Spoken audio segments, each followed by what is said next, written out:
Ang gulo ng bahay! Diyos ko, ano nangyari? Ano? Mo itong bukas?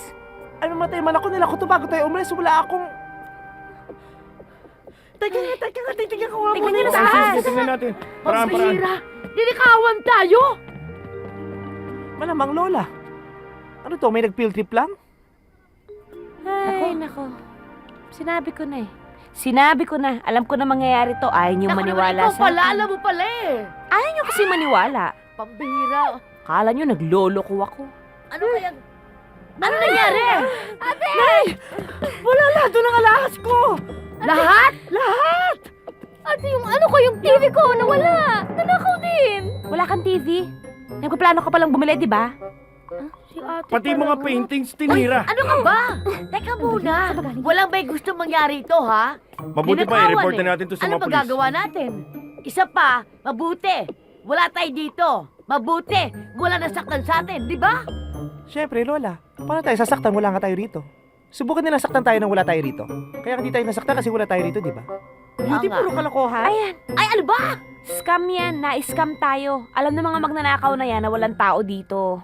Napagplanuhan na tong bahay na to. Cecilia, binigay mo ba yung address natin dun sa Banville na yan? Oh, Oo, ate, sorry na ko. Ayan! Napapala mo. Mahilig ka kasing magpadala sa mga nagpapakyut na lalaki sa'yo. Ay, nako. Ang buhay ngayon napakahirap. Lahat gagawin na ng tao, makapang-isa lang sa kapwa nila. Anong sinabi ko? Ay, Diba? Ganun sa ate mo, alam mo na sabi niya na sa akin yan, nandun pa tayo sa Benville. Sorry, ate. Ngayon ka pa magsusorry. Wala nang gamit. Wala na tayong magagawa. Ngayon talaga buhay. Ganun talaga eh. Linisin nyo na lang yan. Nakakahiya naman, di ba?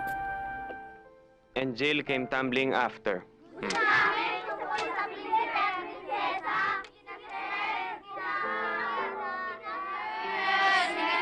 Ayoko yun, iba na lang. Ano ba? Kulit nyo ah. Nabi na ayoko eh. Pati ikaw. Kanina ka pa eh. Palibasa, hindi mo nararamdaman yung nararamdaman ko. Ilagay mo ang sarili mo sa lugar ko. Isipin mo yung pakakasalan mo, namatay. Oh, ano mararamdaman mo? Ewan ko po. Wala naman po akong asawa. Alam ko. Ikaw, ang bata-bata mo pa, pag-aasawa na iniisip mo.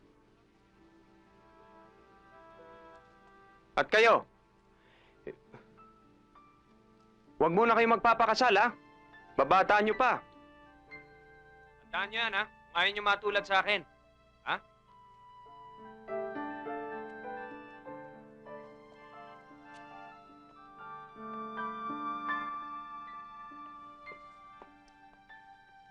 Noel, naiintindihan ko yung nararamdaman mo.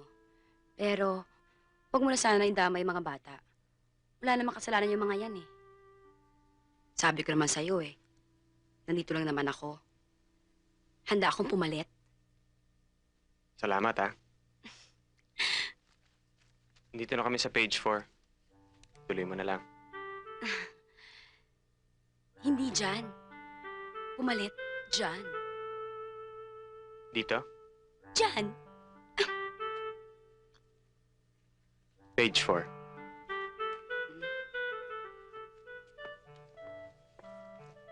Naiintindihan kita! Magulo lang ang isip mo, lilinaw din yan. Depressed ka lang. Page 4. Page 4? Class! Page 4.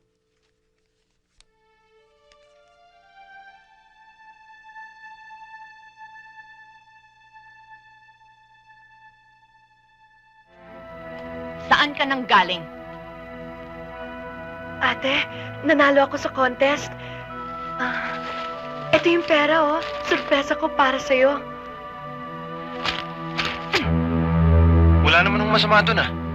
Anong walang masama?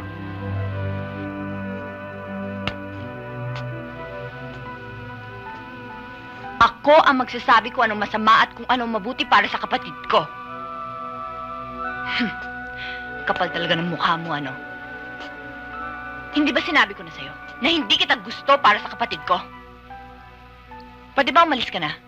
Dahil hindi ka bisita dito. Huwag. Nanalo ako, ate. Naipakita kong kaya ko. Hindi ka ba natutuwa? Bakit ako matutuwa? Anong gagawin mo? Sasali ka linggo-linggo? Mag-uuwi ka ng konting pera? Bobolahin ka? Pagkatapos lolokohin ka at gagamitin ka nila? Alam ko hindi yan ang dahilan kaya mo ako pinipigilan, ate. Pinipigilan kita dahil gusto kong mapabuti ka. Ikaw lang ang inaasahan ko sa negosyo. Pinipigilan mo ako dahil ayaw mo ako magkaroon ng sarili kong buhay. Gusto mo diktahan lahat ng kilos ko. Mga pangarap ko, pinipilit mo akong itulad sa'yo. Ayoko. Hindi. Hindi totoo yun. Pinakinggan mo ba ako ni minsan, ate? Ikaw parati ang tama. Ako parang hindi tao. Walang sariling opinyon. Walang sariling pangarap. Tama ka, ate! Hindi ko na sa buhay mo! Nang dahil sa akin, guminhawa ang buhay mo. Oo! At dahil din sa'yo, nahihirapan akong hanapin ang sarili ko. Hindi ako ikaw, ate! Ayoko maging katulad mo. Wala kang nasa isip kundi negosyo mo. Sinong Diyos mo? Ang salapi mo?